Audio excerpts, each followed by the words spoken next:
আজকে যদি কোন রাজনৈতিক দলের পজিশন হোক অপোজিশন হোক, ক্ষমতাসীন হোক ক্ষমতাহারা হোক, বাংলাদেশের কোন বড় রাজনৈতিক দলের কোন মন্ত্রী মিনিস্টারও যদি এখানে আসত আর এর অর্ধেক মানুষ নিয়ে যদি কোন একটা জনসভা করতেন, আমার মনে হয় কয়েক ডজন র্যাব আর পুলিশের মাধ্যমে এইভাবে বসায় রাখতে পারে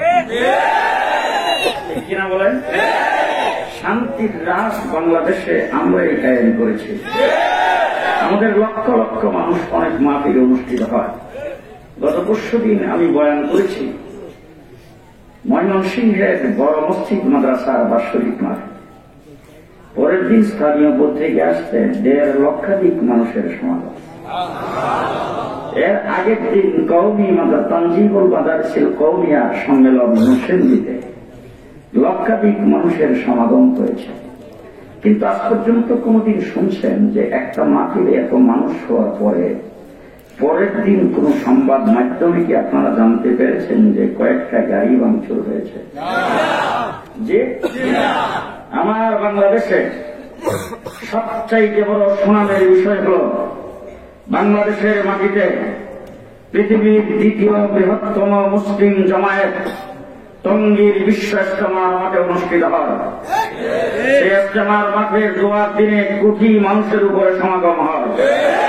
দোয়া শেষে মানুষগুলি একসাথে যখন চতুর্দিকে ছড়িয়ে পড়ে, আজকে 67 বৎসরের ইতিহাসে কোন মিডিয়া প্রমাণ করতে পারবে না একটা রিকশার চাক্কা ভাঙচুর হয়েছে। শান্তির রাজ আমরাই কায়েম করেছি। টঙ্গী ইজতেমার মাঠে আমার মতো এরকম জুড়ে আওয়াজে না, আস্তে করে একজন ব্যক্তি মাইকের সামনে দাঁড়ায় বলে, ভাই খামোশ হয়ে যায়, আহাম বয়ান হবে। একবার দুইবার তিনবার বলার পরে গোটা মাঠ খামোশ। বলেন শান্তির রাত আমরাই কায়েম করেছি। তোমাদের যদি কোন জনসভা হয়, তোমাদের যদি শান্তি সম্মেলন করো, সেখানে গাড়ি ভাঙচুর হয়, সেখানে বাড়িতে আক্রমণ হয়, হাসপাতাল আক্রমণ হয়, অ্যাম্বুলেন্স পর্যন্ত আগুন দিয়ে জ্বালায় দেওয়া হয়, আমরা অকারেন্স করি না, নাশকতা আমরা করি না। শান্তির রাজ বাংলাদেশে আমরাই কায়েম করেছি। আমরা শান্তি প্রিয় জাতি।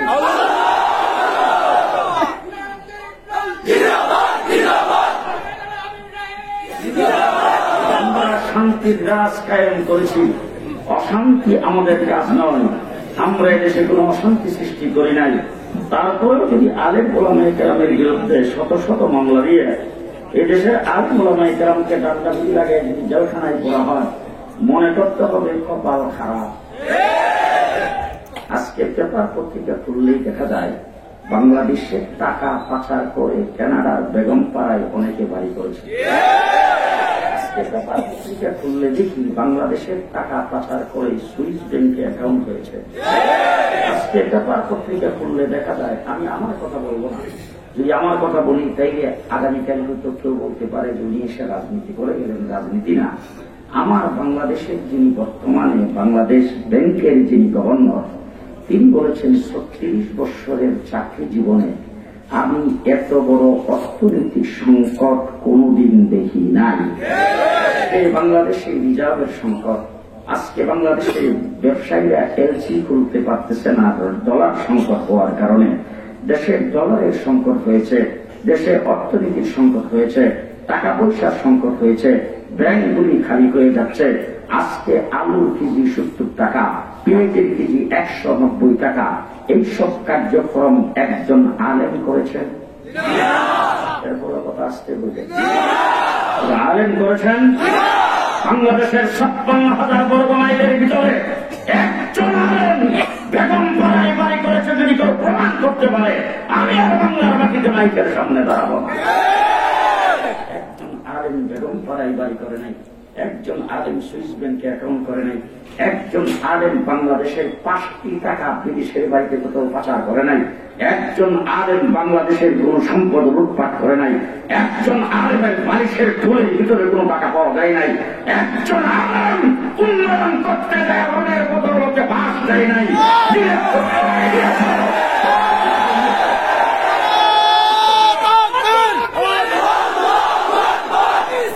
শত্রুরা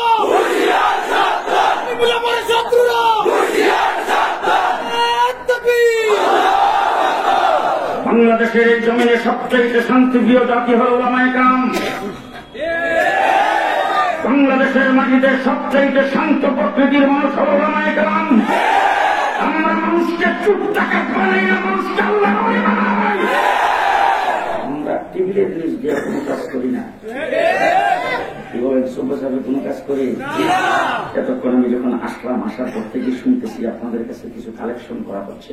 এটা বোধ হয় চুপ থাকবে, এগুলো বই কইছে যা মানে না, টিভি কেউ যেন না দেখে। গ্রামের ছোট্ট একটা মুরগি ডিম পারে, ডিম পাড়ার পরে দেখেন সারা মহল্লাবাসীকে শোনায়। ঠিক না? গ্রামের ছোট্ট একটা মুরগি একটা ডিম পেরে যেমন সারা মহল্লাবাসীকে শোনায়, আমরাও কওমি মাদ্রাসা 5 টাকা কেউ চান্দা যদি স্লোগান দিয়ে মানুষকে শোনাই। আমরা মানুষের কাছ থেকে আওয়াজ করে, সুরগুল করে, প্রকাশ্যে মানুষের কাছ থেকে আদায় করি। গোটা বাংলাদেশ করি, গোটা পৃথিবী চ্যালেঞ্জ করে বলতে চাই, কিন্টার গার্ডেন আর প্রাইমারি থেকে শুরু করে লন্ডনের অক্সফোর্ড বিশ্ববিদ্যালয় পর্যন্ত আজ পর্যন্ত কোন জাগতিক শিক্ষা প্রতিষ্ঠানের একটা মাহফিল আপনি দেখান, কোন মানুষকে জমায়েত করে 5টি টাকার হিসাব দিয়েছে, ইতিহাস কেউ দেখাইতে পারবে না। আমরা মানুষের কাছ থেকে আওয়াজ করে, সুরগুল করে, স্লোগান দিয়ে চাঁদা আদায় করে বাৎসরিক মাহফিলে আবার অকপটে সকলের সামনে হিসাব পেশ করি। আমরা প্রকাশ্যে মানুষের কাছ থেকে নেই, প্রকাশ্যে মানুষকে হিসাব দেই। টেবিলের নিচ দিয়ে কোনো কাজ করি না, তলে তলে কোনো কাজ করি না, গোপনে কোনো কাজ করি না। আমাদের যা আছে সবকিছু প্রকাশ্যে। এরপরে যদি 116 জন আলেমের বিরুদ্ধে অভিযোগ দায়ের করা হয়, বুঝতে হবে এরা বাংলাদেশের শত্রু, স্বাধীনতার শত্রু, ইসলামের শত্রু, শান্তি চায় না, মানুষের শান্তি চায় না। আমার বন্ধুগণ, গোটা পৃথিবী চ্যালেঞ্জ করে বলতে চাই, আজকে পৃথিবীতে আমার বাংলাদেশের কেজি, কিন্টার গার্ডেন এবং প্রাইমারি স্কুল থেকে শুরু করে হাই স্কুল বলেন আর কলেজ ইউনিভার্সিটি বলেন, একবারে অক্সফোর্ড বিশ্ববিদ্যালয় পর্যন্ত জাগতিক যত শিক্ষা প্রতিষ্ঠান আছে, সমস্ত শিক্ষা প্রতিষ্ঠানে ক্লাস টাইমের বাইরে যদি একটা অক্ষর কেউ শিখতে চায়, প্রাইভেট টিউশন ফি কি বলতে চাই। প্রাইমারি স্কুলে পড়ে, কেজি কিন্টার গার্ডেনে পড়ে সেই ব্যক্তি শুরু একটা বাচ্চা ক্লাস টাইমের বাহিরে যদি একটা অক্ষর শিখাইতে চায়, তার স্কুলের মাস্টারকে প্রাইভেট টিউশন ফি দিতে হবে। ঠিক আছে? আমার বাংলাদেশের, গোটা বাংলাদেশের টেকনাফ থেকে তেতুলিয়া পর্যন্ত চ্যালেঞ্জ করে বলতে চাই, নুরানি মক্তব থেকে শুরু করে হাটাজারির জামিয়া পর্যন্ত প্রত্যেকটা কওমি মাদ্রাসা শিক্ষকরা ছাত্রদের পেছনে 24 ঘন্টা সময় দেয়। 1 টাকা প্রাইভেট টিউশন ফি নিয়েছেন কোন মৌলবী? জি, আমরা 24 ঘন্টা ছাত্রদের পেছনে মেহনত করি।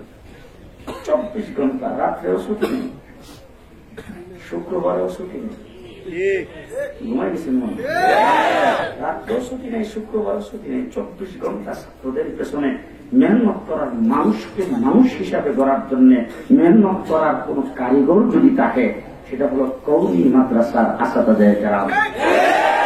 কিনা বলেন? আমার হেফজখানার ভিতরে ঢুকে দেখেন, আমার নাজারা মক্তবের ভিতরে ঢুকে দেখেন, ছাত্ররা 24 ঘন্টা আল্লাহর সাথে কথা বলে। মুসা আলাইহিস সালাম আল্লাহর সঙ্গে তুলে কথা বলেছেন। আল্লাহকে জিজ্ঞেস করেছেন, আল্লাহ, আমি যে আপনার সাথে কথা বলতেছি, আমার সঙ্গে আপনি কথা বলে আমাকে কালিমুল্লাহ বানিয়েছেন, এই পর্যন্তই তো শেষ, নাকি আরো কারোর সাথে কথা বলবেন? আল্লাহ পাক বলেন, মুসা, কি বলো তুমি? তোমার সাথে কথা বলতেছি, তোমার সঙ্গে তো পার্ট টাইম কথা বলি। যখন তোমাকে ডাইকে আনি, অথবা তুমি যখন তুরের নিকটে আসো, নির্দিষ্ট জায়গায় নির্দিষ্ট সময়ে তোমার সাথে কথা বলি। এমন একটা উম্মত পৃথিবীতে আসবে, কোন নবী না, যেই উম্মতের সাথে আমি আল্লাহ 24 ঘন্টা কথা বলার জন্য আমার কথার বান্দারটাই তাদের হাতে ছেড়ে দিয়ে রাখবো।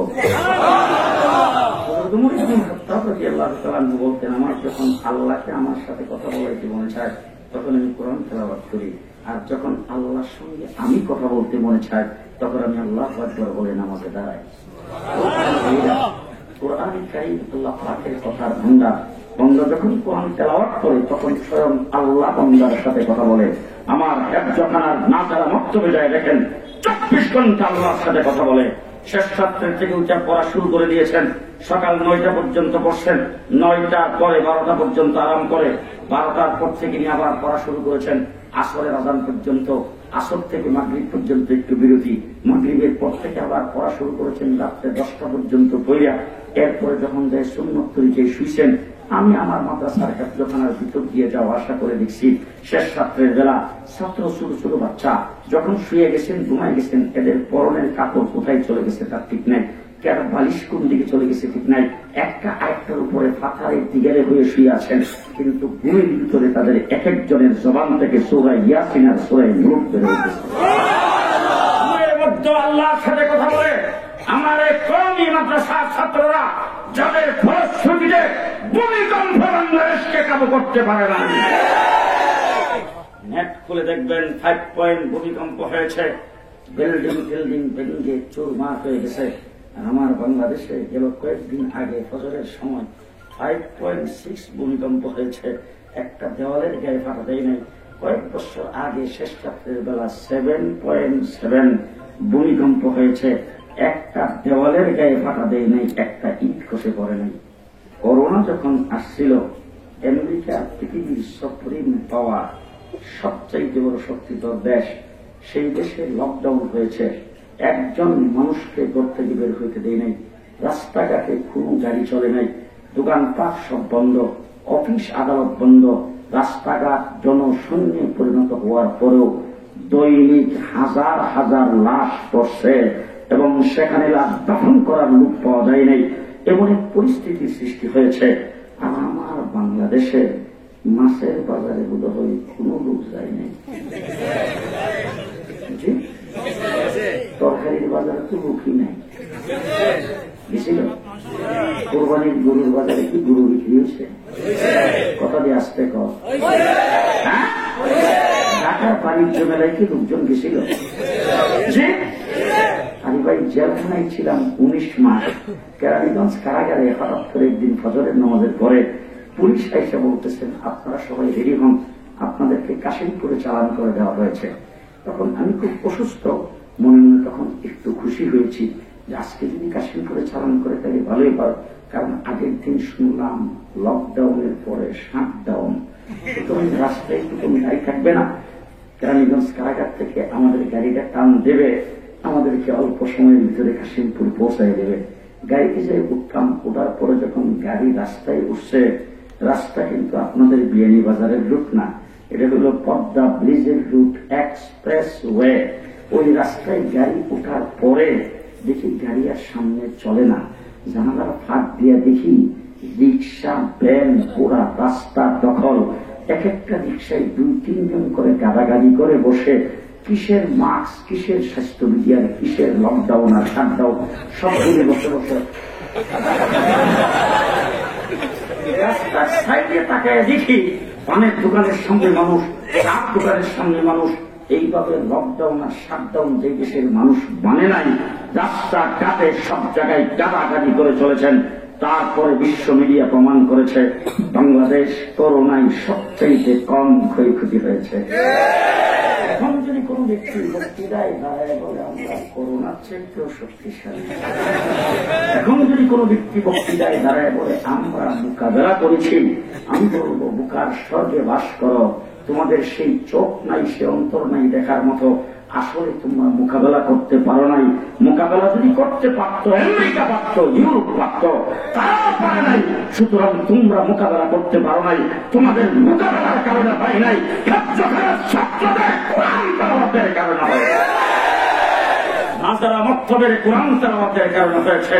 আমার এই কওমি মাদ্রাসার আসাদের গ্রামে শেষ রাত্রের তাহাজ্জুদের কারণে হয়েছে। আল্লাহ পাক আমাদের বাংলাদেশকে রক্ষা করেছেন। আমার বন্ধুগণ, এই মাদ্রাসা আজকে বাংলাদেশে শিক্ষা প্রতিষ্ঠানে যা পড়ানো হচ্ছে আপনাদের চোখের সামনে সব ব্যঙ্গের নাচ শিক্ষা প্রতিষ্ঠানে সিদ্ধান্ত হবে, বুঝতেই পারবেন না। ব্যঙ্গের নাচ শিখার জন্য তো পাশের ডুবাতে গেলেই যথেষ্ট, ব্যঙ্গের নাচ শিখার জন্য তো বৃষ্টি আসতে যায় খালের পারে দাঁড়াইলেই যথেষ্ট হয়, নাকি স্কুলে কেন যাইতে হবে? আজকে এডুকেশন শিক্ষা প্রতিষ্ঠানকে শেষ করে দিয়ে আমার দেশের যুবক যুবতীদেরকে নাস্তিকার মুক্ত বানাইবার পায়তারা শুরু হয়েছে। আজকে আজকে এই বাংলাদেশের শিক্ষা প্রতিষ্ঠানগুলির দিকে তাকায় দেখেন কি বেহাল অবস্থা। কিন্তু আমার শিক্ষা প্রতিষ্ঠানে আসেন, আজকে যারা স্লোগান দেয় শিক্ষা জাতির মেরুদণ্ড, ওটকসুর ভিতরে বসে আমাদের দেশের কিছু বুদ্ধিজীবীরা আজকে বলা শুরু করে দিয়েছেন শিক্ষা জাতির প্রাণ। কিছুদিন আগে আমাদের দেশের মাননীয় প্রধানমন্ত্রী বলেছেন শিক্ষাই সবচাইতে বড় সম্পদ। আমি জিজ্ঞেস করতে চাই, কোন শিক্ষা জাতির সবচাইতে বড় সম্পদ? যেই শিক্ষায় উচ্চ শিক্ষা লাভ করে দেশের টাকা পয়সাকে নিজের সম্পদ মনে করে পাচার করে এবং পাড়ায় বাড়ি করে, এই শিক্ষা জাতির মেরুদণ্ড হতে পারে না। বলতে চাই, যে শিক্ষায় উচ্চ শিক্ষা লাভ করে, বড় ডিগ্রি লাভ করে দেশের টাকা পয়সা পাচার করে সুইস ব্যাংকে অ্যাকাউন্ট করে, এই শিক্ষা জাতির মেরুদণ্ড হতে পারে না। যেই শিক্ষায় শিক্ষিত হয়ে উন্নয়নের নামে রোডের বদৌলতে ভাস দেয়, এই শিক্ষা জাতির মেরুদণ্ড হতে পারে না। যেই শিক্ষায় শিক্ষিত হয়ে দেশের টাকা পয়সা লুণ্ঠন করে বালিশের টুলির ভিতরে রাখে, এই শিক্ষা জাতির মেরুদণ্ড হতে পারে না। যেই শিক্ষায় শিক্ষিত হয়ে আল্লাহ মানে না, রাসূল মানে না, যেই শিক্ষায় শিক্ষিত হয়ে এদেশের মানুষকে, মা বাবাকে বৃদ্ধাশ্রমে আশ্রয় দেয়, এই শিক্ষা জাতির মেরুদণ্ড হতে পারে না। যেই শিক্ষায় শিক্ষিত হবে আর শিক্ষা প্রতিষ্ঠানে পড়ানো হবে তারা মাঠে পারে আর তাদের খারাপ উপর ছিল। আমি জিজ্ঞেস করতে চাই, কোন প্রাণী যদি ডিম করে এটা ঘুমাইছে? কোন প্রাণী ডিম করে এটার সিংগুড়ে? আর যেটার সিংগুড়ে এটা কোনদিন ডিম পারে? কথাটা কি বলতে হয়? সামান্য মিথ্যা, অর্ধেক মিথ্যা, কতটুকু মিথ্যা? এই মিথ্যা শিক্ষা কোনদিন জাতির মেরুদণ্ড হতে আসতে মেরুদণ্ড হতে পারে না। আমার দেশের সরকার কওমি মাদ্রাসা সনদের স্বীকৃতি দিয়েছেন। এখন যদি মনে করেন কওমি মাদ্রাসা সনদের স্বীকৃতি দিয়া আমাদেরকে একবারে পর্দা নিজে উঠে দিচ্ছেন, তাই ভুল হবে। তার কারণ হল কওমি মাদ্রাসা সনদের স্বীকৃতি এটা আমাদের প্রাপ্য, আমাদের অধিকার। আমরা আমাদের অধিকার পেয়েছি, সেই অধিকার পাওয়ার পরে যদি কেউ মনে করে আমাদেরকে কিনে ফেলছেন, কওমি মাদ্রাসার সিলেবাসে হাত দিয়ে এই দেশের জাগতিক শিক্ষার সাথে কওমি মাদ্রাসাকে একীভূত করবেন, পরিষ্কার ভাষায় বলতে চাই, কওমি মাদ্রাসা শিক্ষা প্রতিষ্ঠানের সিলেবাস এটা বাংলা একাডেমির তৈরি নয়, বিশ্ববিদ্যালয় বোর্ডের তৈরি নয়। এই শিক্ষা সিলেবাস স্বয়ং আল্লাহ পাকের পক্ষ থেকে আসছে। মুহাম্মদ রাসূলুল্লাহ সাল্লাল্লাহু আলাইহি ওয়াসাল্লাম পৃথিবীতে আগমন করেছেন। কিভাবে এত আগমন করেছেন একটা বিরাট লম্বা প্রেক্ষাপট আছে। হযরত ইব্রাহিম আলাইহিস সালামের নাম তো জীবনে শুনেন না আপনারা? শুনছেন? হযরত ইব্রাহিম আলাইহিস সালাম আল্লাহ পাকের খলিল। কার খলিল? আল্লাহ পাকের খলিল। বয়স হয়ে গেছে অনেক বেশি, কোনো সন্তানাদি নাই। অনেক পরীক্ষা আল্লাহ পাক ইব্রাহিম আলাইহিস সালাম থেকে নিয়েছেন। ইব্রাহিম আলাইহিস সালামকে জিজ্ঞেস করেছিল কাইফা কুনতা খালিলা, ইব্রাহিম আপনি কেন আল্লাহর খলিল বলেন? ইব্রাহিম আলাইহিস সালাম বলেন আল্লাহ যখন যেটা চাইছে আমি সেটা দিয়ে দিছি, আল্লাহ আমার খলিল বানাইছে। ইব্রাহিম আলাইহিস সালাম আল্লাহ পাকের খলিল। বয়স হয়ে গেছে 86 বছরের উপরে। আল্লাহ পাকের দরবারে দোয়া করেছেন রব্বি হাবলি মিনাস সালিহিন, আল্লাহ আমাকে একটা নেককার সন্তান দাও। আল্লাহ রাব্বুল আলামিন বলেন ফাবাশশারনাহু বিগুলামিন হালিম, তুমি নেককার সন্তান চাইছো, তার পরিবর্তে আমি আল্লাহ পাক ধৈর্যশীল সন্তানের খুশখবরি দিলাম। হযরত ইসমাঈল আলাইহিস সালাম জন্মগ্রহণ করেছেন মা হাজেরার গর্ভে। জন্মগ্রহণ করার পরে আল্লাহ পাক আরেকটা প্রশ্ন পাঠাইছেন অত্যন্ত কঠিন, তোমার সন্তানকে তোমার কাছে রেখে লালন পালন করতে পারবা না, এমন জায়গায় নিয়ে রেখে আসবা গায়রি জি জারইন, যেখানে কোনো দানা পানির বংশ নাই। হযরত ইব্রাহিম আলাইহিস সালাম আল্লাহ পাকের হুকুমে ইসমাঈল আলাইহিস সালাম আর মা হাজেরাকে নিয়ে চলছেন। জিবরাইল আমিন আগে আগে যাচ্ছেন। যাইতে যাইতে সাফা মারওয়া দুইটা পাহাড়ের মধ্যখানে, সেখানে নিয়ে ইসমাঈল আলাইহিস সালাম তার মা হাজেরা আলাইহিস সালামকে ওই জায়গায় রেখে কিছু খিজুর আর কিছু পানি দিয়ে ইব্রাহিম আলাইহিস সালাম যখন রওনা হয়েছেন, মা হাজেরা পেছনে পেছনে আসতেছে বাচ্চা কোলে নিয়ে, আর স্বামীকে ডাক দিয়ে জিজ্ঞেস করতেছে ও প্রাণের স্বামী, যেখানে কোনো দানা পানি নাই, টিবুল বসাইলে পানি উঠে না, কূপ কাটলে পানি উঠে না, ফসল ফলাইলে ফসল ফলে না, মানুষ যেখানে বসবাস করে না, সেই জায়গায় আমাদেরকে কিভাবে রেখে যাচ্ছেন? ইব্রাহিম আলাইহিস সালাম কোনো জবাব দেয় না। যাইতে যাইতে আম্মাজান হযরত খাদিজাতুল কুবরাকে যেখানে দাফন করা হয়েছে জান্নাতুল মুআল্লা, ওই পর্যন্ত যাওয়ার পরে হাজেরা হঠাৎ করে জিজ্ঞেস করেছেন ও আল্লাহর খলিল, এই কাজটা কি আল্লাহ পাকের হুকুম? হযরত ইব্রাহিম আলাইহিস সালাম যখন তিনি বুঝাইছেন আল্লাহ পাকের হুকুম, হাজেরার ঈমান কত শক্ত দেখেন। হাজেরা ডাক দিয়ে বলেন, ইব্রাহিম আপনি যান, আপনার কোনো টেনশন নাই, আমার কোনো টেনশন নাই।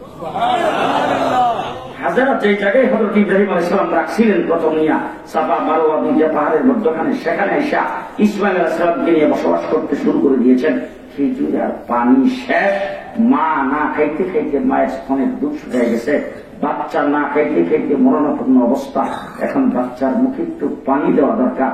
পানি তালাশ করার জন্য বাচ্চাটাকে রেখে সাফা পাহাড়ের উপর যাই উঠছেন। ওইটা চতুর্দিকে তাকাইছেন, পানির সন্ধান কোথাও পাই নাই। দৌড়ায় গেছেন মারওয়া পাহাড়ে, সেখানে যাই চতুর্দিকে তাকায় পানির সন্ধান পাই নাই। আবার আসছেন সাফা পাহাড়ে। এইভাবে একটা পাহাড় থেকে আরেকটা পাহাড়ে দৌড় দিয়েছেন 7 বার। 7 চক্করের পরে হাজেরা আসছেন বাচ্চাটার অবস্থা কি দেখার জন্য। আয়সা দেখে বাচ্চা চিত হইয়া শুইয়া পাগুলি যে এইভাবে নাড়াচাড়া করতেছে, পায়ের মোড়ার বসায় সামান্য একটু বালি নিচ থেকে সরে গেছে, ওই জায়গা থেকে পানি উঠতেছে। হাজেরা আয়সা দেখলেন পানি আপনাদের বিয়ানী বাজারের দিকে রওনা। বিয়ানী বাজার না খেলে আপনারা বুঝলেন না, কারণ আল্লাহ রাসূল বলছেন যদি হাজেরা বান না দিত তাইলে সারা পৃথিবীতে পানি ছড়াই পড়ত। হাজেরা আয়সা এটার চতুর্দিক দিয়ে বান দিয়েছেন, এটার নাম জমজম। লম্বা চড়া ইতিহাস। আল্লাহ পাক বলছেন, হাজেরা তুমি আমার খাস বন্দী, তুমি পানি তালাশ করার জন্য সাফা মারওয়া দুইটা পাহাড়ে দুধ দিয়েছ, কিন্তু তোমার দুধটা আমার কাছে এত পছন্দ হয়েছে, কিয়ামত পর্যন্ত রাহমাতুল লিল আলামিন যেদিন হজ করতে আসবে, তিনি রাহমাতুল লিল আলামিনেরও এই 7 চক্কর দেওয়ার আগে হজ কমপ্লিটের ঘোষণা দেওয়া যাবে না। জমজম কূপ সম্পর্কে পৃথিবীর সবচেয়ে বড় বড় পানি বিশেষজ্ঞরা পরীক্ষা নিরীক্ষা করে বলেছেন, তামাম পৃথিবীর সমস্ত সাগর সমুদ্রগুলি যদি শুকায় যায়, আটলান্টিক মহাসাগরের তলায় যদি 1 ফোঁটা পানি না পাওয়া যায়, পৃথিবীর জমিনে টিউবওয়েল বসাইলে যদি 1 ফোঁটা পানি কোথাও থেকে না উঠে, আসমান থেকে পৃথিবীর জমিনে যদি 1 ফোঁটা বৃষ্টিও না পারে, এমন কোন পরিস্থিতি যদি পৃথিবীতে আসে, তারপরও জমজমের পানি ওঠা বন্ধ হবে না। জমজম কূপের কিনারে হযরত ইসমাইল আলাইহিস সালামকে নিয়ে মা হাজেরা এখানে বসবাস করতে শুরু করে দিয়েছেন।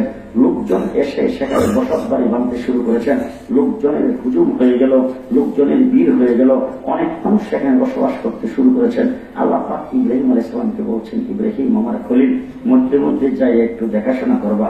ইব্রাহিম আলাইহিস সালাম আসা যাওয়া করে দেখাশোনা করে। কোরআন বলছেন, ফালাম্মা বালাগা মা উসায়া, বাবার সঙ্গে আঙ্গুলে ধরে ধরে বিয়ানী বাজারে যায় ঘোরাফেরা করতে পারে, এমন বয়সে যখন উপনীত হয়েছে, আল্লাহ পাক আরেকটা প্রশ্নপত্র পাঠাইছেন। এটা খুব সহজ। ইব্রাহিম স্বপ্নে দেখাইছেন, ইব্রাহিম তোমার কলিজার টুকরা সন্তানকে আমার রাস্তায় জবাই করে দাও। খুব সহজ পরীক্ষা তো। জি, হযরত ইব্রাহিম আলাইহিস সালাম স্বপ্ন দেখে সকালবেলা সন্তানকে, ইব্রাহিম আলাইহিস সালাম মুসলিম জাতির পিতা, তো পিতা স্বরূপ আচরণ দেখেন কত সুন্দর। সন্তানকে কাছে বসাইছেন, আদর স্নেহ করে সন্তানকে স্বপ্নের কথাটা ব্যক্ত করেছেন। আল্লাহ পাক এটা কোরআন শরীফে আমাদেরকে জানাই দিয়েছেন। ইয়া বুনাইয়া ইন্নী আরা ফিল মানাম আন্নী আযবাহুক ফানজুর মাযা তারা। এই ছেলে, আমি দেখছি ঘুমের মধ্যে কি দেখে? জি, আমি আযবাহুক তোমাকে জবাই করে দিতেছি, ফানজুর মাযা তারা, আমার দেখার ব্যাপারে তোমার কি মতামত? আপনাদের এলাকায় যদি কোনো ব্যক্তি মেম্বারের ছেলে যদি মেম্বার হয়, রাস্তা দিয়ে হাঁটার সময় মানুষে বলে মেম্বারের ঘরের মেম্বার, চেয়ারম্যানের ছেলে চেয়ারম্যান হইলে চেয়ারম্যানের ঘরের চেয়ারম্যান। আজকে বরুণার পিসাবকে বলা হয় অলি ইবনে অলি, অলির ঘরের অলি। তাইলে ওই ইসমাইল আলাইহিস সালাম কিন্তু চেয়ারম্যানের ঘরের চেয়ারম্যান না, নবীর ঘরের নবী। এটা কি আমাদের মতো বুঝ? স্বপ্নের কথা শুনেই বুঝে ফেলছেন আসলে আমার বাবা আল্লাহ রসুল, আল্লাহ নবী, আল্লাহ পাকের খলিল। সুতরাং এটা স্বপ্ন নয়, এটা আল্লাহ পাকের হুকুম। ছেলে কি জবাবটা দিয়েছেন এটা আল্লাহ পাক কোরআন শরীফে আমাদেরকে বলে দিয়েছেন। ইয়া ইফআল মা তু'মার সাতাজিদুনি ইনশাআল্লাহ মিনাস সাবিরিন। ছেলে, বাবা, আল্লাহ পাক আপনাকে যে বিষয়ে হুকুম করেছেন, হুকুমটা আপনি তাড়াতাড়ি বাস্তবায়ন করেন। নিশ্চয়ই আমাকে আপনি ধৈর্যশীলদের মধ্যে পাবেন। বাবা জবাই করুন না, ছেলে জবাই হন না। দুজন যখন সম্মত হয়ে গেছে, হযরত ইব্রাহিম আলাইহিস সালাম ছেলেকে নিয়ে মিনায়, যেখানে বর্তমানে হজ করতে গেলে মানুষ কোরবানি করে, সেই জায়গায় চলে গেছেন, যাইয়া কোরবানি করবেন। এখন ইসমাইল আলাইহিস সালাম দেখেন আল্লাহর হুকুমের সামনে কিভাবে মাথা নত করে। বাবাকে ডাক দিয়ে বলতেছেন, আব্বা, ছুরিটা যদি ভালো ধার না হয় তাহলে আমারও জবাই হইতে কষ্ট হবে, আপনারও কিন্তু জবাই করতে কষ্ট হবে। ছুরিটা ভালো করে দাঁড় করে এলাম, ছুরিটা ভালো করে দাঁড় করে এলাম। আব্বা, আপনি যদি আমাকে জবাই করতে যান আর আমি যদি অনিচ্ছাকৃত নড়াচড়া করি, তাইলে তো আপনার জবাই করতে কষ্ট হবে। আপনি ভালো করে আমার হাত পাওয়া বাইন্ধে দেন। আব্বা, আপনি যদি আমাকে দেখে দেখে জবাই করেন তাইলে বোঝা যায় না আপনার মনের গতি কি হয়। আর আমি যদি দেখতে থাকি যে আপনি আমাকে জবাই করতেছেন, তাহলে আমারও মনের গতি কি হয় তার তো ঠিক নেই। এই জন্য আপনার চট্টও বাইন্ধা নেন, আমার চট্টও বাইন্ধা দেন। হযরত ইব্রাহিম আলাইহিস সালাম, ইসমাঈল আলাইহিস সালামের কথা অনুযায়ী ইব্রাহিম আলাইহিস সালাম সকল প্রস্তুতি সম্পূর্ণ করে এবার হযরত ইব্রাহিম আলাইহিস সালাম গলার মধ্যে ছুরি চালাই দিয়েছেন। দুই ধরনের রওয়ায়াত আসছে। এক ধরনের রওয়ায়াত আসছে হযরত ইসমাঈল আলাইহিস সালাতু ওয়াস সালাম ছুরির হাতের মধ্যে বাঁধছে, শক্ত বান্ধা, মনে করছেন জবাই হয়ে গেছে। উল্টা দাঁড়াইছেন, দাঁড়ায় দেখে সাইডে ছেলেটা খাড়া, দুম্বা জবাই হয়ে গেছে। আরেক রওয়ায়াত আসছে হযরত ইব্রাহিম আলাইহিস সালাম ছুরি যখন পুষ দিছে, ছুরি কাটে না। একবার, দুইবার, তিনবার চেষ্টা করার পরে দিল মেরে ছুরিকে দূরে ফেলে দিয়েছেন রাগ করে। ছুরির উপর যখন রাগ করেছেন, আল্লাহ ডাক দিয়ে বলেন, ছুরি, আমার খলিল তোর উপর রাগ করছে, আমি তোর জবান করে দিলাম, তুই তার জবাব দিয়ে দে। ছুরি ইব্রাহিম আলাইহিস সালামকে ডাক দিয়ে বলেন, ও ইব্রাহিম, আল্লাহর খলিল, তুমি স্বপ্নে আদিষ্ট হইয়া তোমার ছেলেকে জবাই করার জন্য আমাকে ব্যবহার করতে নিয়ে এসেছ। যেই মুহূর্তে আমাকে গলায় লাগাইছ, সেই মুহূর্তে স্বয়ং আল্লাহ আমাকে 70 বার নিষেধ করেছেন, কাঁদিস না, কাঁদিস না, কাঁদিস না। আল্লাহ রাব্বুল আলামিন ডাক দিয়ে বলেন, ফাদাইনাহু বিযিবহিন আযীম, তোমার ছেলের পরিবর্তে জান্নাত দুম্বা জবাই করে দিলাম। তার সাদ্দাক্তার রুকিয়া, স্বপ্নে যেটা দেখেছিলাম এটা তুমি সত্য পরিণত করেছ। ইব্রাহিম, তোমার নাম খলিলুল্লাহ, আজকের থেকে তোমার ছেলের নাম জবিহুল্লাহ। ইব্রাহিম আলাইহিস সালাম জবিহুল্লাহ। আল্লাহ পাক ডাকেন, ইব্রাহিম, পরীক্ষা যতটুকু তোমার কাছ থেকে নেওয়া দরকার ছিল সমস্ত পরীক্ষা তোমার কাছ থেকে নিয়েছি। প্রত্যেকটা পরীক্ষায় তুমি 100-তে 100 নাম্বার পেয়েছ। এখন বাইবা বাকি রয়েছে। ইব্রাহিম আলাইহিস সালাম বলেন, বাইবা কি? বলে, ঘর বানাও। হযরত ইব্রাহিম আলাইহিস সালাম আল্লাহ পাকের খলিল, খলিলুল্লাহ হলেন রাজমিস্ত্রি, আর তার ছেলে ইসমাইল জবিহুল্লাহ, জবিহুল্লাহ হলেন যুগালী। যুগালী ছিলেন তো লেবার, একজন লেবার আর একজন রাজমিস্ত্রি, দুইজনে মিলে ঘর বানাইছেন। ঘর কমপ্লিট হয়েছে। হযরত ইব্রাহিম আলাইহিস সালাম বাইতুল্লাহ চৌকাঠে ধরে দাঁড়াইছেন। দাঁড়ায় আল্লাহকে ডাক দিয়ে বলছেন, রব্বানা তাকাব্বাল মিন্না ইন্নাকা আনতাস সামিউল আলিম। আল্লাহ ঘরটা তো বানাইছি, ঘরটাকে তুমি কবুল আর মঞ্জুর করো। আল্লাহ ডাক দিয়ে ইব্রাহিম, খালি কবুল করুন শেষ করলাম না, তোমার নাম খলিলুল্লাহ, ছেলের নাম জবিহুল্লাহ, দুইজনে মিলে যে ঘর বানাইছো সেই ঘরের নাম রাখলাম বাইতুল্লাহ।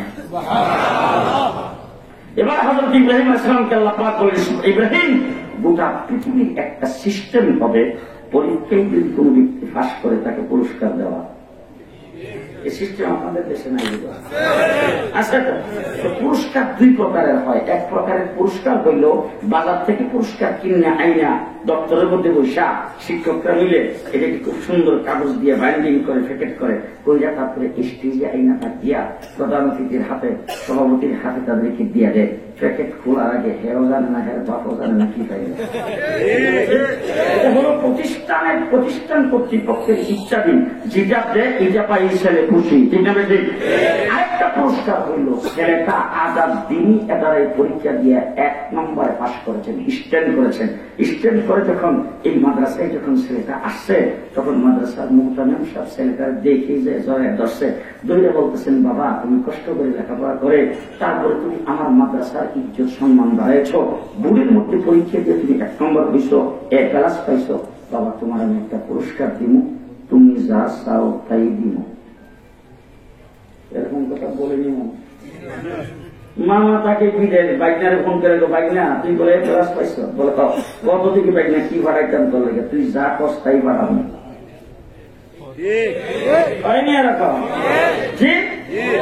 প্রথম পুরস্কার হলো কর্তৃপক্ষের ইচ্ছাধীন। আল্লাহ পাক বলে দিয়েছেন, তোমাকে আমি দ্রুত পুরস্কার দেব। 1 নম্বর পুরস্কার আমার ইচ্ছাধীন, ইন্নী জাইলুকা লিন-নাসি ইমামা, তামাম পৃথিবীর সমস্ত মানব মণ্ডলীর জন্য তোমাকে লিডার বানায় দিলাম।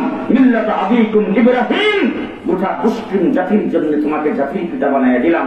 2 নম্বর পুরস্কার আমি তোমাকে দেব, তুমি যা চাও তাই দিব।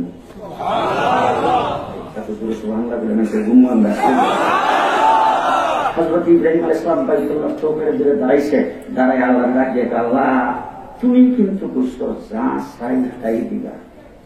মামা যদি বাইকনারে বাইকনা তুই যা চাস তাই দিব, তো বাইকনা আমার তো চলে নিয়ে ভিতরে বাজারে যাই, বিয়ানীবাজার বাজারে গেছে বাইকনা, মামা মনে মনে ভাবতেছে কইতো বাজারে যাই আমার একটা গড়ি বা একটা মোবাইলের কথা শুনবো, প্রস্তুতিটাও এরকম। বাজারে যাইয়া বাইকনা মামা মোটরসাইকেলের কথা যখন কইছে, মামা পুকুরি তোর সাওয়ার কথা কইছে, লেগে তুই মোটরসাইকেল চাইলে আল্লাহ কি মামার মতো? ইব্রাহিম আলাইহিস সালাম বাইতুল্লাহ চৌকাঠে দিয়ে আল্লাহকে ডাক দিয়ে, আল্লাহ তুমি কিন্তু মামার মতো না, তুমি কিছু যা চাই তাই দিবা। সুতরাং এমন একটা জিনিস তোমার কাছে সামজিরের একটাই তুমি বানাইছো, কোন জিনিসই বানাও। ربنا وابعث فيهم رسولا منهم। আল্লাহ ঘর বানাইছি তামাম পৃথিবীর কেবলা ও কাবা, ঘর বানাইছি তামাম পৃথিবীর মাক্কা, ঘর নাম রাখছো বাইতুল্লাহ, ঘর তামাম পৃথিবীর ইউনিভার্সিটির জন্য একজন প্রিন্সিপালের দরকার, মাদ্রাসার জন্য একজন আমিরের দরকার, বাইতুল্লাহর জন্য একজন মুতাওয়াল্লির দরকার। মুতাওয়াল্লি আমির আর প্রিন্সিপাল হিসেবে তোমার হাবিবকে চাই। আরে চাই হাবিব কয়জন? একটাই বানাইছো তুমি, দ্বিতীয় কোন নাম্বারই নেই। হযরত ইব্রাহিম আলাইহিস সালামের এত বড় সাহস কেমনে হইল যে ইব্রাহিম আলাইহিস সালাম আল্লাহর হাবিবকে চায় ফেলছেন। ইব্রাহিম আলাইহিস সালাম বাইতুল্লাহ চৌকাঠে ধরে আল্লাহকে বলছেন, আল্লাহ আমার যত প্রিয় জিনিস ছিল তুমি চাওয়া মাত্র কিন্তু দেরি করে নিয়েছো। আমার কাছে আমার মাল প্রিয়, তুমি চাইছো, মেহমানদারি করে বিতরণ করে দিয়েছি। আমার কাছে আমার জান প্রিয়, তুমি চাইছো, জান আমি নমরুদের আগুনে ঝাঁপ দিয়ে পড়ছি জান দেওয়ার জন্য। আমার কাছে আমার সন্তান প্রিয়, তুমি চাইছো, চাওয়া মাত্র সন্তানকে জবাই করার জন্য শরীর নিচে রেখে দিয়েছি। রাব্বানা ওয়াবআস ফীহিম রাসূলা, আমার প্রিয় তোমার জন্য, তোমার প্রিয় আমার জন্য। আল্লাহ রাব্বুল আলামিন ডাক দিয়ে ইব্রাহিম দরখাস্ত মঞ্জুর। তোমার নাম খলিলুল্লাহ, ছেলের নাম জবিহুল্লাহ, ঘরের নাম বাইতুল্লাহ, প্রিন্সিপালের নাম হাবিবুল্লাহ। হযরত ইব্রাহিম আলাইহিস সালামকে আল্লাহ পাক বলেন, ইব্রাহিম চাওয়া শেষ, ইব্রাহিম আলাইহিস সালাম শুরু। ইউনিভার্সিটি পাইছি, প্রিন্সিপাল পাইছি, এখন সিলেবাস। হযরত ইব্রাহিম আলাইহিস সালাম বাইতুল্লাহ চৌকাঠে ধরে এই মুহাম্মদ রাসূলুল্লাহ সাল্লাল্লাহু আলাইহি ওয়াসাল্লামের উম্মতের জন্য, আমার নবী মুহাম্মদ রাসূলুল্লাহ সাল্লাল্লাহু আলাইহি ওয়াসাল্লাম বিশ্বজগতের শিক্ষক, বিশ্বজগতের শিক্ষকের জন্য 4টা সিলেবাসের প্রস্তাব করেছেন। হযরত ইব্রাহিম আলাইহিস সালামের প্রস্তাব 4টা সিলেবাস। ইয়াতলু আলাইহিম আয়াতিক, কোরআন শরীফে নাই তো? হ্যাঁ আছে। ওয়া ইউআল্লিমুহুমুল কিতাব ওয়াল হিকমা ওয়া ইউযাক্কিহিম, আছে কিনা? আছে না? ও আমার ভাইয়া, হযরত ইব্রাহিম আলাইহিস সালাম 4টা সিলেবাসের প্রস্তাব করে আল্লাহকে বলছেন, ইন্নাকা আনতাল আজিজুল হাকীম। আল্লাহ হিকমতওয়ালা আপনি। আমি আমার 4টা সিলেবাসের প্রস্তাব করেছি, যদি আপনার হিকমতে কোনো প্রকার রদবদল পরিবর্তনের প্রয়োজন হয় তাহলে আপনি পরিবর্তন করেই মঞ্জুরি দিয়েন। আল্লাহ রাব্বুল আলামিন ডাক দেখে, ইব্রাহিম কোনটাই পরিবর্তন করলাম না, 4টা সাইডটাই মঞ্জুর। এবার হযরত ইব্রাহিম আলাইহিস সালামের প্রস্তাব শুনছেন, আল্লাহ পাকের মঞ্জুরিটা শুনেন, শুনলেন তো? হ্যাঁ, লাকাদ মান্নাল্লাহু আলাল মুমিনিন ইয বা'সা ফীহিম রাসূলান মিন আনফুসিহিম ইয়াতলু আলাইহিম আয়াতিহি আছে কোন শরীফ ওয়া ইউযাক্কিহিম ويعلمهم الكتاب والحكمة আছে। হযরত ইব্রাহিম আলাইহিস সালামকে আল্লাহ বলেন, ইব্রাহিম তুমি যে সিরিয়ালে বলছিলা এই সিরিয়ালটার মধ্যে একটু আমি পরিবর্তন করলাম। তুমি ওয়ায়ুযাক্কিহিম বলছো দ্বিতীয় নম্বরে আত্মশুদ্ধি, বর্তন পরিষ্কার, পাক ও পবিত্র, সেটা বলছো তুমি দ্বিতীয় নম্বরে। এই চতুর্থ নম্বরে আমি আল্লাহ পাক সেটাকে দ্বিতীয় নম্বরে আনলাম। তার কারণ হলো নূরানি মক্তব হবে, সেই মক্তবের মধ্যে বাচ্চা ভর্তি হবে, আলিফ বা তাসাদ থেকে পড়া শুরু করবে, কায়দা শেষ করবে, আমপারা শেষ করবে, তারপরে কোরআন শরীফ নাজারা কমপ্লিট করবে, তাজবিদের সাথে, তাকতিলের সাথে, লম্বা বাড়ির সাথে, গুন্নার সাথে, ওয়াকফের সাথে, অক্ষরের মাকাদের সাথে এক একটা শব্দ বাক বাক উচ্চারণ করে মস্ক করে তারপরে নাজারা কমপ্লিট করবে, তাকতিলের সাথে, তাজবিদের সাথে সহিহ শুদ্ধ কোরআন শরীফ শিক্ষা গ্রহণ করবে। সহিহ শুদ্ধ কোরআন শরীফ শিক্ষা গ্রহণ করার সাথে সাথে উযু ইস্তেনজার মশলা, তায়াম্মুমের মশলা, গোসলের মশলা, শোয়ার মশলা, খাওয়ার মশলা, পাক ও পবিত্রতার মশলা, মাথার থেকে পায়ের পাতা পর্যন্ত পোশাক আশাকের মশলা, 24 ঘন্টা চলাফেরার জন্য দোয়া কালাম, যাবতীয় সবকিছু মাসুম দোয়াগুলি মুখস্থ করে আল্লাহ পাকের 99টা নাম মুখস্থ, 40টা হাদিস মুখস্থ, জানাজার নামাজের ইমামতি সহ মুখস্থ, জুমার নামাজ, ঈদের নামাজ, 2 রাকাত নামাজের 60টা মশলা, যাবতীয় সবকিছু নাজারা মক্তবের তাসবিহ সাথে কোরআন শরীফ শেষ করার সাথে সাথে সহিহ শুদ্ধ ইয়াতলু আলাইহিম আয়াতি কোরআনে কারীমের তেলাওয়াত শেষ করার সাথে সাথে ওয়ায়ুযাক্কিহিম পরিপূর্ণ আত্মশুদ্ধি করে বর্তনটাকে যখন পরিষ্কার করবে, সে পাক ও পবিত্র বর্তন নিয়ে যখন আঙ্গুরা মোহাম্মদপুরের জামিয়ায় ভর্তি হবে, দরগা মাদ্রাসায় ভর্তি হবে, রাবিক মাদ্রাসায় ভর্তি হবে, বড় বড় জামিয়াতে যখন ভর্তি হবে, সেখানে যাইয়া যখন ওই আল্লিমুহুমুল কিতাব ওয়াল হিকমা, ইলম আর হিকমতের দুধ পাক ও পবিত্র বর্তনের মধ্যে যখন গ্রহণ করবে, তখন তার দ্বারা সেইকে নবী তৈরি হবে, সেইকে ব্যায়ামপুরী তৈরি হবে, সেইকে কাঠিয়া তৈরি হবে, সেইকে গহরপুরী তৈরি হবে, সেইকে গহরপুরী তৈরি হবে, ও আমার ভাইয়া হযরত হাফিজ হুজুর তৈরি হবে, মুফতি ফজলুল হক আমিনী হবে, শাইখুল হাদিস আল্লামা আজিজুল হজরে শাইখুল হিন্দ হবে, হযরত মাদানিয়া কামি হবে, আল্লামা আহমদ শফি হবে। আর যদি আত্মশুদ্ধি না থাকে, কোরআন তেলাওয়াতের সাথে সাথে যদি তার সবকিছু বর্তনটা পরিষ্কার না হয়, তারপরে যাইয়া কামিল মুকাম্মাল হবে, সুপারিনটেন্ডেন্ট হবে। এরপর বড় কোন মসজিদের খতিব হইয়া ঈদের নামাজ পড়াইতে গেলে হারা জানাজান নামাজ পড়াই গেল। শুধু তাই না, কামিল মুকাম্মাল হবে, ডক্টরের উপাধি গ্রহণ করবে, পিএইচডি করবে, সরকারের বড় চাকুকার হবে, যাকে তাকে জান্নাতি বলে ঘোষণা দেবে। ও আমার ভাইয়া, আল্লাহ রাব্বুল আলামিন বলেন, ইব্রাহিম শুধু সিরিয়ালটার মধ্যে একটু পরিবর্তন করলাম, ওয়ায়ুযাক্কিহিম আত্মশুদ্ধি, বর্তন পরিষ্কার, এটাকে 2 নম্বরে এনে বাকি সবটা ঠিক রেখে 4টা সিলেবাসে আমি আল্লাহ পাক মঞ্জুরি দান করলাম। ইব্রাহিম আলাইহিস সালামের প্রস্তাবে আল্লাহ পাক যে সিলেবাসের মঞ্জুরি দিয়েছেন, ঠিক সেই সিলেবাস কওমি মাদ্রাসায় যেইভাবে আল্লাহ মঞ্জুরি দিয়েছেন সেইভাবে পড়ানো হয়। ঠিক না ঠিক? আমার নবী মুহাম্মদুর রাসূলুল্লাহ সাল্লাল্লাহু আলাইহি ওয়াসাল্লাম বিশ্ব জগতের শিক্ষক, 40টা বছর পর্যন্ত একটা অক্ষর কোন জায়গায় পড়েন নাই। রাসূল সাল্লাল্লাহু আলাইহি ওয়াসাল্লাম ঘেরা গুহার ভিতরে বসা, সেখানে জিবরাইল আমিন এসে বলছেন ইকরা পড়ুন। রাসূল বলছেন 40 বছর একটা অক্ষর পড়েন নাই, কোন প্রাইভেট টিউটারের কাছে একটা অক্ষর শিক্ষা গ্রহণ করি নাই, কাউকে জিজ্ঞাসা করে জীবনে কিছু শিখলাম না। তুমি জিবরাইল এসে কি করা পড়েন? মহানবী তারিখিন, আমি তো পড়া জানি না। জিবরাইল আমিন হুজুরকে ছাপ দিয়ে ধরছেন, 2টা ছেড়ে দিয়ে বলছেন ইকরা পড়ুন। তার কারণ হলো আপনি বিশ্ব জগতের শিক্ষক, পড়াই আপনার কাজ। তারা গুহার থেকে আপনার সূচনা শুরু হয়েছে। আজকে বাংলাদেশের পিএইচডি ডিগ্রিওয়ালা, বিসিএস ক্যাডার, সবচেয়ে বড় উন্নত মানের শিক্ষাবিদদেরকে নিয়ে আসুন আমাদের কাছে, জিজ্ঞেস করেন তো তুমি যে শিক্ষিত হয়েছ, এত বড় উচ্চ ডিগ্রি লাভ করেছ, তুমি যে বুদ্ধিজীবী সাইজে গেছ, তোমার শিক্ষার গোড়া কোথায় থেকে শুরু হয়েছে? চিন্তা ভাবনা করে বলবে বাংলা একাডেমি থেকে আসছে, না হইলে বলবে ললিত কলা একাডেমি, না হইলে বলবে বিশ্ববিদ্যালয় বোর্ডের থেকে আসছে, আর না হইলে বলবে শিক্ষা মন্ত্রণালয় থেকে আসছে। আমি পরিষ্কার ভাষায় বলতে চাই, একজন আলেমকে জিজ্ঞেস করেন তোমার শিক্ষার গোড়া কোথায়, কোথা থেকে তোমার শিক্ষা আসছে, কোন জায়গা থেকে তোমার শিক্ষা শুরু হয়েছে, আমার একজন আলেম পরিষ্কার জবাব দিবে আমার শিক্ষা হেরা গোড়া থেকে শুরু হয়েছে। হেরা গুহা আমার প্রথম মাদ্রাসা। জিবরাইল আমিন এসে বলছেন ইকরা পড়ুন, রাসূল সাল্লাল্লাহু আলাইহি ওয়াসাল্লাম হেরা গুহা থেকে বের হয়ে আসছেন।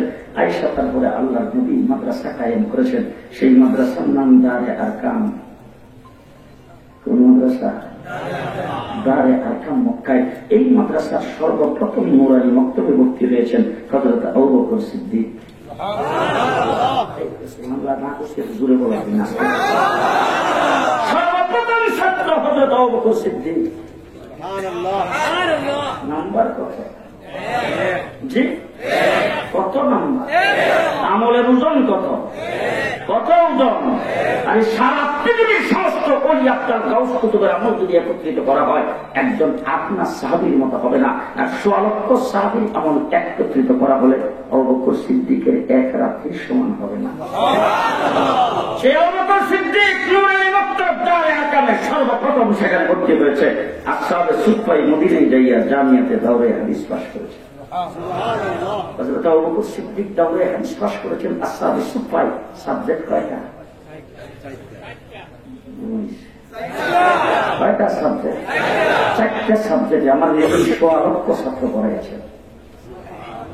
ওলামায়ে কেরামকে জিজ্ঞেস করে দেখেন, হাসরের ময়দানে অনেক নবী উঠবে যাদের একজন উম্মত নাই।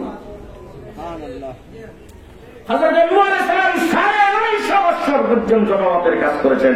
হাদিসের মধ্যে আসছে সর্বোচ্চ 80 জন। আর আমার নবী 23 বছর। কয় বছর? 23 বছর।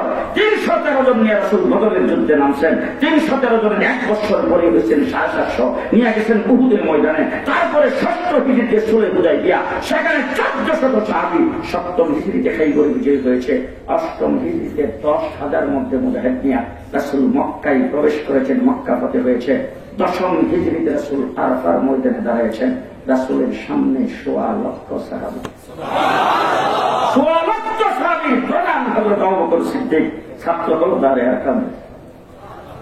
রাষ্ট্র তো জীবন চালায়নি। আবু বকর সিদ্দিক রাষ্ট্র চালাইছে। রাষ্ট্রের এরিয়া ছিল বোধহয় বিয়ানীবাজার থানা, ঢাকা, সিলেট জেলা, সিলেট বিভাগ। রাষ্ট্রের এরিয়া 9.5 লক্ষ বর্গ মাইল। রাষ্ট্রের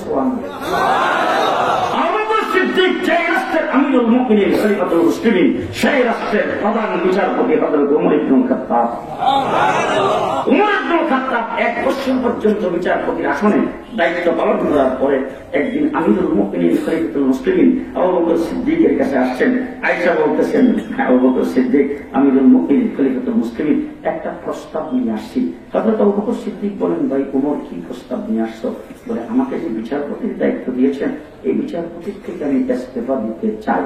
হযরত আবু বকর সিদ্দিক শুনেই মনে মনে ভাবতেছেন, হাই হাই, মনে হয় আমি রাষ্ট্র চালাইতে যাইয়া কোন খারাপ ব্যবহার, কোন দিকে কথাবার্তাই হয়ে গেছে, যার ফলে একটা উমর রাগ করেছেন, অথবা বাদী বিবাদী কোন ব্যাপারে বোধ হয়ে খারাপ ব্যবহার করেছেন, এই জন্য মনে হয় রাগ করেছেন, ইস্তেফা দিতে আসছেন। জিজ্ঞেস করতেছেন, ভাই উমর, আমি কি তোমার সাথে কোনো গরম, কোন শক্ত ব্যবহার করেছি? বলে, না না।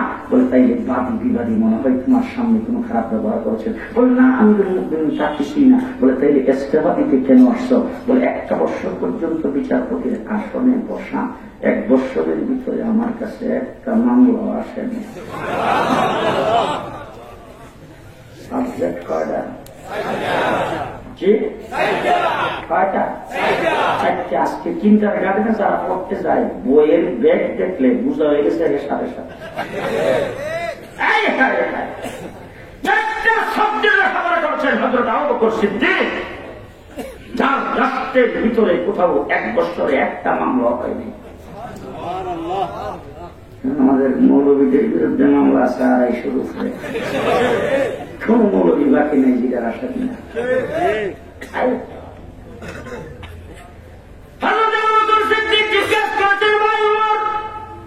কি মনে হয়েছে তোমার কাছে কেন মানুষ বিচার প্রাপ্তি হল না? হযরত ওমর ইবনে খাত্তাব বলেন, আমিরুল মুমিনিন খলিফাতুল মুসলিমিন, আল্লাহর দেওয়া বিধান, আল্লাহর হাবিবের দেওয়া তরিকা দিয়ে রাষ্ট্র পরিচালনা করেন বলে আপনার রাষ্ট্রের ভিতরে কোথাও কোন দুর্নীতি নাই। মুক্ত সমাজ কায়েম করেছেন। 4 সাবজেক্ট লেখাপড়া করে হযরত আবু বকর সিদ্দিক, হযরত ওমর ইবনে খাত্তাব। আদারা জাহানের মোরের রাষ্ট্রের এরিয়া 22.5 লক্ষ বর্গ মাইল। 22.5 লক্ষ বর্গ মাইলের এরিয়া রাষ্ট্রের, সেই রাষ্ট্রের রাষ্ট্রপ্রধান হযরত ওমর ইবনে খাত্তাব। মদিনাতে ভূমিকম্প শুরু হয়েছে, হযরত ওমর ইবনে খাত্তাবের হাতে লাঠি রাস্তার কিনারে হাত, যেই মাটি কাঁপছে ওমর ইবনে খাত্তাব হাতের লাঠি দিয়া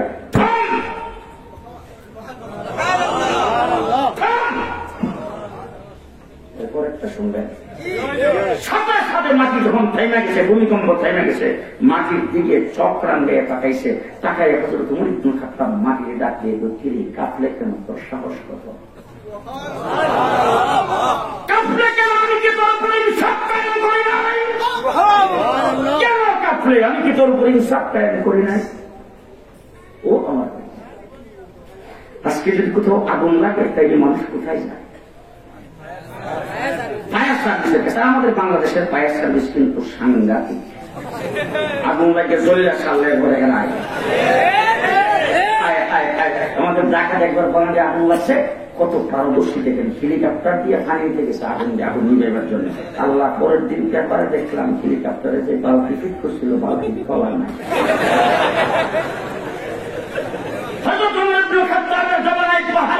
পাথরে আগুন লাগছে, সে আগুন ধাও ধাও করে আসতেছে বস্তির দিকে, মানুষের বাড়িঘরের দিকে। দৌড়ে লোকজন চাই ওমর ইবনে খাত্তাবকে বলছেন, আমিরুল মুমিনিন খলিফাতুল মুসলিমিন, ধাও ধাও করে আগুন আমাদের বাড়িঘরের দিকে আসতেছে, তাড়াতাড়ি ফায়ার সার্ভিস পাঠান। হযরত ওমর ইবনে খাত্তাব কান্দের থেকে রুমালটা ঠান্ডা খুইলা একজন সাহাবী দিয়ে বলে, যাও যাও যাও আগুন নিভে দিয়ে আসো। এই সাহাবী যাইয়া আগুনের সামনে দাঁড়াইছেন, দাঁড়ায় রুমাল দিয়া আগুন যে গেছে আজকে 1400 বছর, সেখানে কোনদিন আগুন ধরে না। মুসলমান, ও মুসলমান, কি মানুষ তৈরি করেছেন মুহাম্মদ রাসূলুল্লাহ সাল্লাল্লাহু আলাইহি ওয়াসাল্লাম। এই 4 সাবজেক্ট দিয়া, এই 4 সাবজেক্ট এই মাদ্রাসায় পড়ানো হয়। আমরা দুর্নীতিবাজ তৈরি করি না, দুর্নীতিবাজদেরকে আমরা তওবা করাইয়া আল্লাহর ওলি বানাই। বিশ্বাস যদি না হয়, 19 মাস জেলখানায় ছিলাম, দেখে আসছি টাকায়। বাংলাদেশের চুর যদি অ্যারেস্ট হইয়া যদি 3 চিল্লা লাগায়, 3 চিল্লা বুঝেন না, 3 চিল্লা 9 মাস।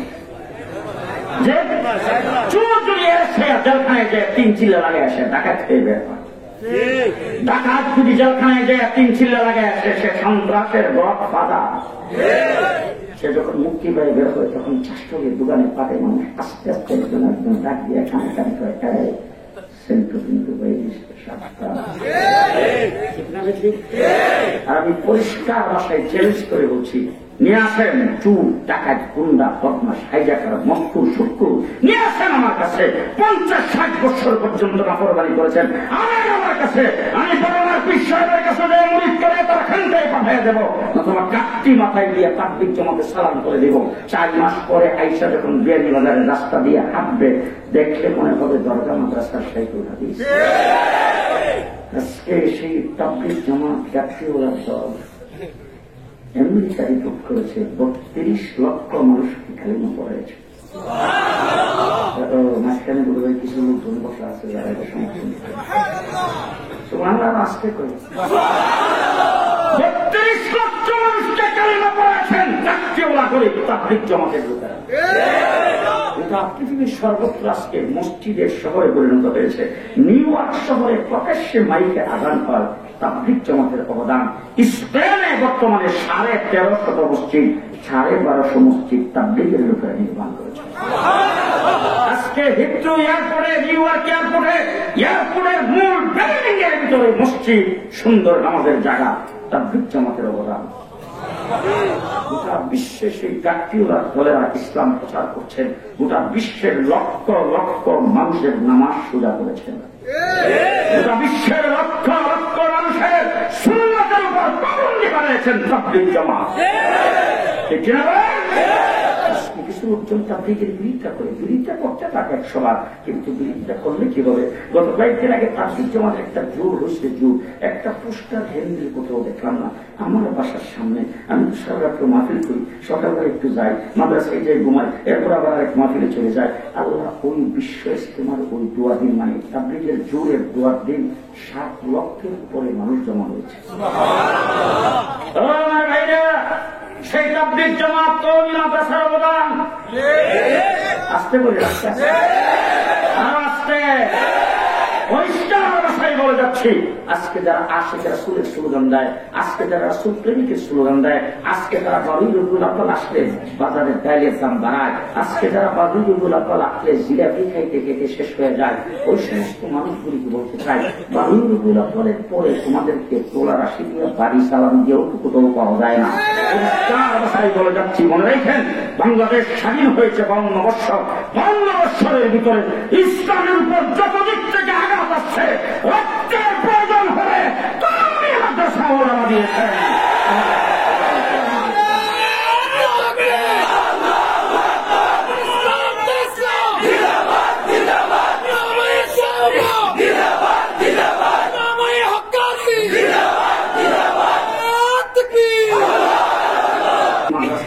আপনারা ভালো করে জানবেন মাদ্রাসাটা কোনটা, কিসের শাখা। দারুল দেওবন্দ মাদ্রাসা হুজ্জাতুল ইসলাম হযরত কাসেম নানভী রাহমাতুল্লাহ আলাইহি দেওবন্দের আনারা গাছের নিচে মাদ্রাসা প্রতিষ্ঠার ঘোষণা দেওয়ার পরে একজন ছাত্র পড়ার জন্য আসছে, নাম তার মাহমুদুল হাসান। তিনি আইসা সর্বপ্রথম আনারা গাছের নিচে বসে আলিফ বা তাসা সবক নিয়েছেন। ওই ছাত্র শাইখুল আরবি ওয়াল আজম শাইখুল হিন্দ মাহমুদুল হাসানে পরিণত হয়েছে। মালটা জেলখানার ভিতরে ছিলেন 4 বছর। রেশমি রুমাল আন্দোলন যদি তিনি না করতেন, দেশ আজাদ হতো না, এই দেশ স্বাধীন হতো না। মাহমুদ হাসান দেওবন্দের জন্ম না হলে, সেই মাহমুদ হাসান দেওবন্দের প্রথম ছাত্র, তিনি শাইখুল আরবি ওয়াল আজম। তাকে যখন মালটা জেলখানার ভিতর থেকে বের হয়ে আসছে, শেষ ঘটনা আপনাদেরকে শোনাই। কয়েকজন মুহিব্বিন মুতাল্লিকিন যাইয়া ওনার সামনে বসছেন, বৈশা ওনাকে বলতেছেন, হুজুর আপনি তো শাইখুল হিন্দ শাইখুল আরবি ওয়াল আজম, আপনি বিশ্ববিখ্যাত একজন ইসলামিক ব্যক্তিত্ব, আপনি এখন মরণাপন্ন অবস্থায়, 2 দিন পরে আপনি দুনিয়া থেকে চলে যাবেন। চলে গেলে আপনার নাম নিশানাও এই দুনিয়াতে থাকবে না। তার কারণ হলো আপনার লিখিত কোনো কিতাব মার্কেটে নাই। হুজুর সবকিছু বাদ দিয়া শেষ বয়সে আপনি নিজে না লিখতে পারলেও কাছে বসে একজনকে বলে, কোন কিতাব যদি আপনার নামে তাসনিফ হয়, মার্কেটে থাকে, তাহলে কিতাবটা পড়ার সময় আপনার নামটা দেখা মানুষ আপনার কথা স্মরণ করবে। মাহমুদ হাসান দেওবন্দি বলতেছেন, বলো কি, প্রত্যেক সাবজেক্টে তো মার্কেটে আমার কিতাব আছে। সবাই বলতেছেন, না হুজুর আমরা তো কোনো লাইব্রেরিতে আপনার নামের কোনো কিতাব দেখি না। উনি বলতেছেন, কি বলো তোমরা, কোরআনের তাফসীরের লাইনে যদি আমার কিতাব তালাশ করো, তাহলে জাফর আহমদ উসমানীর শিব্বির আহমদ উসমানীকে দেখো। আমার তাসাউফের লাইনে যদি কিতাব তালাশ করো, তাহলে হাকিমুল উম্মত আশরাফ আলী তানভীকে দেখো। আমার সিয়াসি লাইনে যদি কিতাব তালাশ করো, দুনিয়ার আজিম লিডার হুসাইন আহমদ মাদানীকে দেখো। আমার ইফতার লাইনে যদি কিতাব তালাশ করো, মুফতি কাফাইতুল্লাহকে দেখো। আমার যুদ্ধ জেহাদের লাইনে কিতাব তালাশ করো, উবাইদুল্লাহ সিন্ধিকে দেখো। আমি আমার হাদিসের লাইনে কিতাব তালাশ করো, তাইলে আনোয়ার শাহ কাশ্মীরিকে দেখো। আমার দাওয়াত ও তাবলীগের লাইনে কিতাব তালাশ করো, হযরত মাওলানা ইলিয়াসকে দেখো। গোটা দেশকে, গোটা বাংলাদেশকে, গোটা পৃথিবী চ্যালেঞ্জ করে বলতে চাই, আজকে যারা দেওবন্দিয়া কওমিদেরকে খারাপ মনে করো, ডাকিউরা তাবলীগকে খারাপ মনে করো, আজকে যারা রবিউল আউয়াল মাসে জিয়ারতি খাওয়ার স্লোগান দাও, আজকে যারা দুষ্টের জন্য বের করো, আশিক রাসূলের দাবি করো, পরিষ্কার একজন হাকিমুল উম্মতের মতো একজন মানুষ দেখাও, একজন হুসাইন আহমদ মাদানীর মতো দেখাও, আনোয়ার শাহ কাশ্মীরের মতো, মুফতি কাফাইতুল্লাহর মতো একজন ব্যক্তি দেখাও। গোটা পৃথিবী কিয়ামত পর্যন্ত চলবে, দিন তাদের নামের উপর জিন্দা থাকবে, দিন তাদের নামের উপর জিন্দা থাকবে কিয়ামত পর্যন্ত। ও আমার ভাইরা, সেই রিজাল্ট তৈরি করেছেন দেওবন্দ। আজকে দেওবন্দ দারুল মাদ্রাসা প্রতিষ্ঠা করেন, হযরত কাসেম নানভী রাহমাতুল্লাহ আলাইহির সঙ্গে মিটিং করেছেন সবাই মিলে, মাদ্রাসার মুতামিম কে হবে। এক বাক্যে সকলের জবান থেকে মুতামিম হবে কাসেম নানভী। হযরত কাসেম নানভী রাহমাতুল্লাহ আলাইহি রাষ্ট্রের দিকে উঠে বললেন, মিটিং আজকে মুলতবি করেন, পরবর্তীতে আবার মিটিং বসে তারপরে সিদ্ধান্ত করবেন। উনি মুতামিমের দায়িত্ব দিবেন না। পরে উনি একজন মুহতামিম ঠিক করলেন, শাহ রফিউদ্দিন। উনি মানুষ লেখাপড়া জানে না, ওনাকে যাই দর্শন ধরে বলছেন, হুজুর আপনি আমার মাদ্রাসার মুহতামিম। উনি বলেন যে বাবা আমি লেখাপড়া জানি না, আমি কিসের মুহতামিম? আপনার লেখাপড়া লাগবে না, আপনি শুধু মুহতামিমের চেয়ারে বসে থাকবেন, কাজ আমরা করবো। তাই না, তাকে মুহতামিম বানিয়ে দিলেন।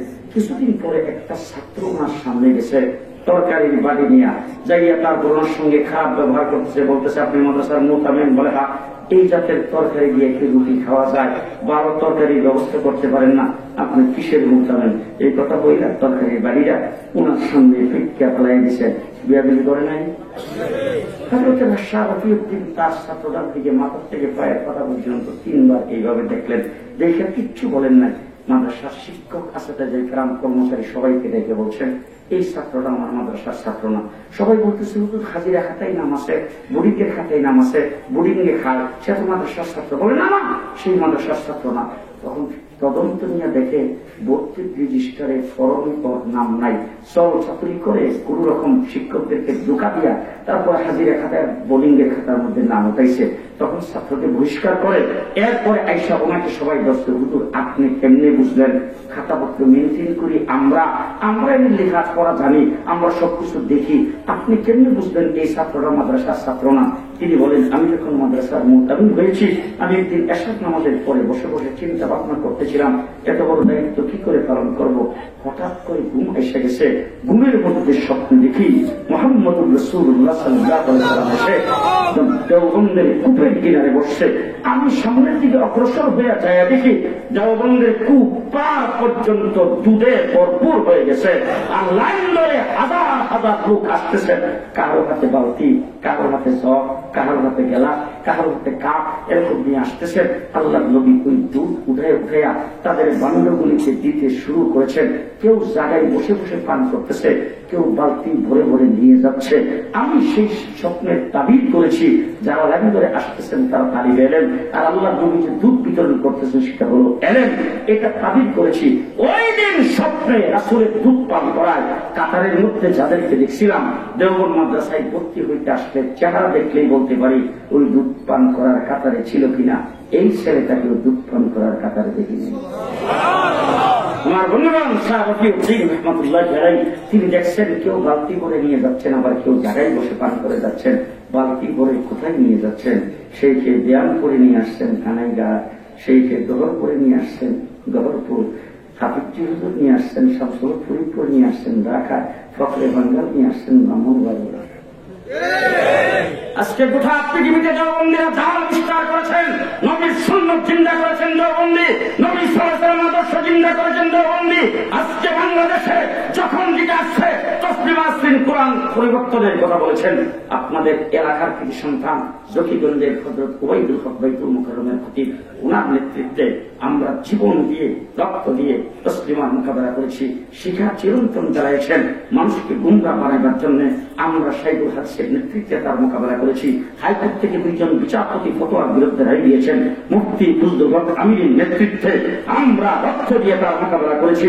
শাহবাগের নাস্তিকার মুক্তাবরা একত্রিত হয়ে আল্লাহ রাসূল সম্পর্কে কটূক্তি করেছেন। আল্লাহ মুহাম্মদ শফির নেতৃত্বে চত্বরে রক্তের বন্যা বসায় মোকাবেলা আমরাই করেছি। কওমি মাদ্রাসা দিন ইসলামের পাহারাদার, কওমি মাদ্রাসা দিন ইসলামের পাহারাদার, আল্লাহ নবীর দান দান শহীদ করা দিনের পাহারাদার। আমরা পাহারাদারি করতে কৃপণতা করি নাই। আজকে মুরব্বীরা দুনিয়া থেকে চলে গেছেন। আমি বাইতুল মুকাররমের খতিব উবাইদুল হক সাহেব রাহমাতুল্লাহ আলাইহি আমাকে নিজের ছেলের মতো দেখতেন। হাফিজ হুজুরের সঙ্গে দীর্ঘ 7 বছর ছিলাম। বাংলাদেশের সর্বত্র আমি হাফিজ হুজুরের সাথে সফর করেছি। 42 বছর আজকে আমি এই ময়দানে আছি। বাংলাদেশের বড় বড় উলামায়ে কেরাম যাদের সঙ্গে কাঁধে কাঁধ মিলে মাঠে ময়দানে কাজ করেছিলাম, আজকে সবাই দুনিয়া থেকে চলে গেছে। এখন যদি দেশের নাস্তিক মুরতাদার ইসলাম বিরোধীরা মনে করে আমাদের পথের কাঁটা দূর হয়ে গেছে, সবাই দুনিয়া থেকে চলে গেছে, ভুল হবে। নুরানি রক্তমের 8 বছরের বাচ্চা থেকে শুরু করে 80 বছরের ব্যক্তি জীবিত থাকা পর্যন্ত এই দেশে ইসলামের বিরুদ্ধে কাউকে টু শব্দ করতে দেওয়া হবে না। শেষ কথা আপনাদেরকে বলতে চাই, কওমি দেওবন্দি উলামায়ে কেরাম যখন যে